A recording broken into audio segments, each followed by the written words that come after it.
they had this impromptu party, and I should mention they were partying with Chris and Peggy. Oh, okay. So the four of them hanging out, drinking, got the Coke. Getting turned. Life in the fast lane. So they are up all night partying, whatever. It's that good Coke, too. So the morning after, they had this little impromptu party. Wickline and Chris Lurch got into this argument over money because Wickline wanted $6,000 that Lurch owed him. So Lurch has a drug debt. Wickline's trying to collect. Lurch doesn't have the money. Not a good situation. And they're high, too. So, yeah, they've been partying. Yeah, they've not been good. sleeping. They woke up. They were doing more drugs. Yeah. So not a good situation. Well, Teresa Kemp said that Wickline asked Mr. Lurch to come upstairs and check out this bathtub that was clogged. So I guess the wife Peggy was still sleeping. Teresa's downstairs, probably doing some more drinking, taking some more drugs. They go upstairs, and she says that it was just a little bit later that Wickline came downstairs, and she thought he was acting kind of weird, so she went upstairs to check on Chris. And she found him, bent down over the tub, as if maybe he was, looking at the drain, trying to figure out what's going on. And that Wickline had slit his throat. So, just slits his friend's throat, whatever, goes back downstairs. She finds this guy bleeding out. He's dead. He's bleeding out all over the place. So, again, that's kind of like a butcher move. Yeah. Yeah, just cut his throat, lean him over the tub, let him, bleed out. Yeah, that's pretty... Yeah. So, clearly she's, freaking out. I mean, and she's high, and this is a person she's partied with, and whatever. Well, at some point, I guess it comes out that Lurch had told William Wickline that he had actually slept with Teresa at some point, which of course pisses off William Wickline. And, who's to say if that was the reason he killed this guy? But that was part of the story, is that the guy had brought this up just, I guess, maybe a little bit before the murder. Yeah, he told the wrong guy. So when Kemp returned downstairs, Wickline was waiting for her and ordered her to hold the legs of Peggy Lurch, who was asleep, because Wickline was going to kill her too. So they go in the bedroom. Teresa holds this woman's legs while William Wickline strangles her. And it was believed that Wickline then dismembered the bodies and disposed of them in trash bins around town because the bodies were never recovered. No body, no crime. Makes me think of the Peter London case we covered. Yeah. And of course, if he's already slit this guy's throat in the bathtub, then he's probably going to take the bodies upstairs, chop them up in this bathtub. He's got the butchering skills, Yeah, so he's even got an advantage over other people who end up dismembering out of necessity, typically. Right. He knows how to do it. Exactly. He's not fumbling unlike around. Peter London, who's made a huge mess. Right. This guy is quick, precise, knows exactly what he's doing. Knows how to get those joints apart. Is able to pop these bodies apart and put them in trash bags, toss them all over town. So bodies were never recovered, and I guess at this time, did they not have luminol that they could go in and figure this out? I don't know when that came. But overall, with this case, there was very little physical evidence left behind. So this couple just goes missing. Nobody knows where they are. End of story. So open investigation, cold case, whatever. And investigators believe that Wickline had used some sort of 15-inch folding knife on the Lurches. That's a big to folding kill and knife. dismember them. Well, he had this real affinity for knives and was always carrying knives. But from what they gathered, they think that, I guess, he would often have this 15-inch folding knife on his person. Yeah. So they kind of assumed that was probably what he used when it came to this couple. Well, an informant eventually told investigators of Wickline's involvement in the murders, but it took 2 years, and by that time he was already incarcerated on some burglary charges. Guy just can't stay out of trouble. So it was during this time that Teresa Kemp came forward with information and would later testify at the trial. Now, during the investigation, police recovered Peggy Lurch's ring from William Wickline's property. And he claimed it was given as collateral for the money owed to him. Because he admitted they owed me a big drug debt. She gave me this ring kind of, just to keep me off their back. Right. Kind of thing.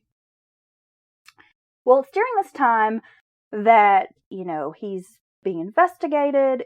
Kemp's ratting him out. There's another informant who's ratted him out. That West Virginia authorities began sharing information with the Ohio authorities. And they still had that open case with the guy, Marsh. Swampy. Yeah, decapitated brushed hair guy. Well, Wickline was eventually indicted on that murder. And there are other victims possibly related to this William Wickline.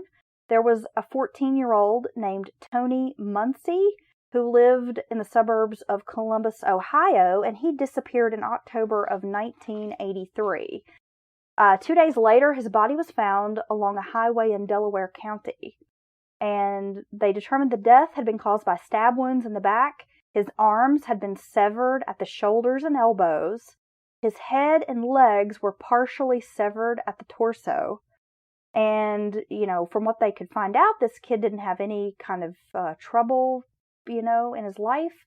There was no, drug involvement. Just seemed like a normal 14-year-old kid. But what they later were able to piece together was that the motive for this murder was that Muncie refused to leave a drugstore that Wickline wanted to rob. So I guess he planned to go in this store, kill this kid. He told this kid, you need to get the hell out of here. And this kid was like, fuck you. Who are you supposed to be? And then he killed this kid. Wow. So he's basically someone you just don't want to cross. Yeah. He don't have any problem with just killing you. Another victim, and now he was not indicted, for the Muncie murder or this guy, but the police investigators, they all believe he was involved, was a guy named Torrey Gaynor. And this fellow was involved in illegal gaming operations in Ohio.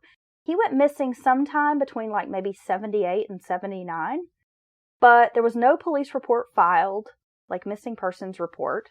And it wasn't until later that some informants told police that this guy, Torrey Gaynor, had been killed. Then he was dismembered, and that the killer had scattered body parts across town. Wow. Which seemed to be the calling card of William Wickline. What would you do if you were going around town, just about your, normal business? Running my errands? Yeah, running your errands or whatever, and boom, there's a fucking arm. Yeah, I've thought about this. Am I a sicko because I've thought about what I would do in this situation? No, I've thought about it too, and I just think it would be very disconcerting. I think it would fuck you up. To find an arm or an ear? Or a leg, or just any... Because I think of that movie Blue Velvet. Yeah.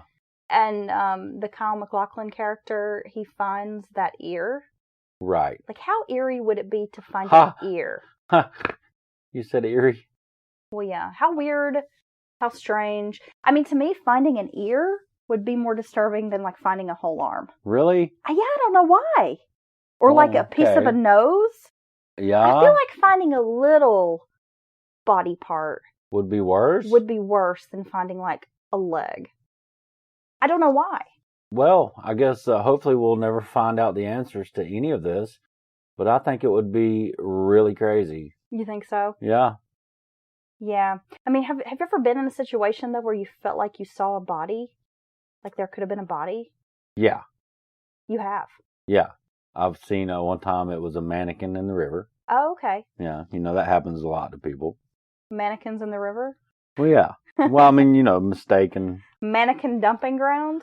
Yeah, because the department stores they're vicious once they're done with them. And but no, have you ever had an experience? Of course, every bag I see on the side of the road that looks like it has any kind of weight to it. Yeah, I always assume that's assume that's body parts. Yeah, I always assume that as well. No, I actually haven't been in a situation where I felt like I saw a body. Yeah. Much to my chagrin. No, I'm just kidding. I also think about, we'll talk about it later, but like just the hunter, the people that do discover the hunt is typically hunters, hikers, young kids out, poking around the woods, hikers, just these people off the beaten, trail. Joggers. Usually it's those outdoor enthusiasts. Yeah, I guess I'm never going to find one here in my refrigerator at home because that's about as far, That's about as far as you get. Well, sometimes. So the Tory Gaynor guy, possible victim of William Wickline. There was also an unknown, unidentified body that was found in Florida. And as this information was coming out, investigators quickly began to see Wickline as the possible perpetrator here. This guy was found, his body parts. When I say a guy, part of this guy was found in a canal in Dade County.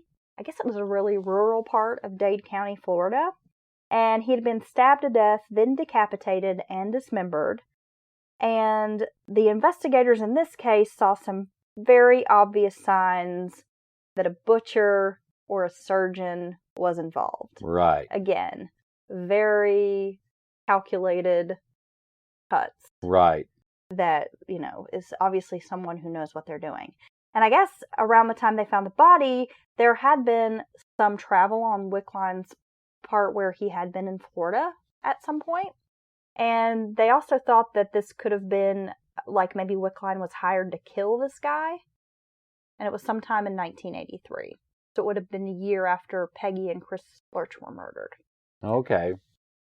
Well, even after the Lurch murders, he was continuing to live this active outlaw life. As I mentioned, when they caught up to him and charged him with Peggy and Chris Lurch's murder, he was doing a stint in prison for burglary. He sort of became part of this burglary ring that was robbing drugstores and stealing the narcotics. It was pretty popular right back then, right? Like drugstore cowboy or something? Right.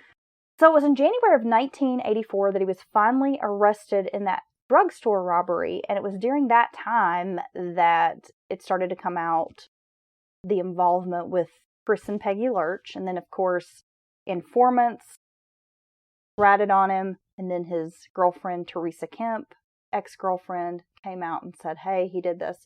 Now, Wickline would try to dispute Kemp's information, because they had broken up like pretty quickly after the Lurch killings, and she had went on to marry somebody else like shortly after that. And so he was saying like, oh, this is just my scorned ex-girlfriend trying to get back at me. Yeah. But during the trial and later on in interviews, she said that what she witnessed with this crime was like the worst thing ever. Yeah. That she still remembers hearing like the sounds of the bodies being dismembered, like holding this woman's legs down while he's strangling her. But she said she really felt, she was so scared of him that she felt like she had to do what he said because she knew he was like crazy. Yeah, because that's what jilted lovers typically do, say, yeah, I helped them kill someone, and they cut them up. I mean, that happens all the time. Yeah. I mean, we understand the inner workings of crazy exes, but yeah, that's a bit too much. Yeah. But Wickline would stand by that for years and say that, it was all lies and it was just to frame him and she was just upset, whatever. Her heart was broken, that kind of thing. But he was sentenced in the Lurch case. And this would have been, it was a pretty quick trial and turnaround, guilty verdict.